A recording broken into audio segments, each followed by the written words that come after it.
ജന്മിത്തം നമ്മുടെ നാട്ടിൽ അവസാനിപ്പിച്ചത്. അതിനുശേഷം ആരും കാര്യമായി പാട്ടം കൊടുക്കേണ്ടി വന്നിരുന്നില്ല. പാട്ടം കൊടുക്കുക എന്ന് പറഞ്ഞാൽ നമ്മളതായിരുന്നില്ല നമ്മുടെ ഭൂമിയൊന്നും. ഇന്നിപ്പോ നിങ്ങളെ ആധാരം എടുത്ത് നോക്കിയാൽ എന്നോടാണ് ഭൂമി വാങ്ങിയതെങ്കിൽ ഇന്നയാളുടെ കയ്യിൽ നിന്ന് ഞാൻ ഇത്ര സെന്റ് ഭൂമി വാങ്ങി എന്നാണ് അത് എഴുതുക. എന്നാൽ പണ്ട് കാലത്ത് വളരെ പഴക്കമുള്ള ആധാരങ്ങൾ ഏതെങ്കിലും പെട്ടിയിൽ ഉണ്ടെങ്കിൽ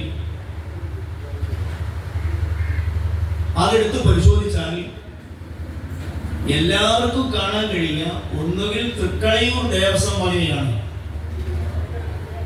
അല്ലെങ്കിൽ കുഴപ്പത്തൊടിയുടെ ഭഗയാണ്, അതല്ലെങ്കിൽ നമ്മുടെ നാട്ടിലെ ഏതെങ്കിലും ഒരു പ്രമാണിയുടെ വകയാണ് എന്നാ കാണുക. അവർക്കൊക്കെ ഓരോ വർഷത്തിലും പാട്ടം കൊടുക്കുക എന്ന് പറയുന്ന ഒരു സമ്പ്രദായം അക്കാലത്തുണ്ടായിരുന്നു. വിളയുണ്ടായാലും വിളയില്ലെങ്കിലും കൊടുക്കാൻ ശേഷി ഉണ്ടായാലും ശേഷി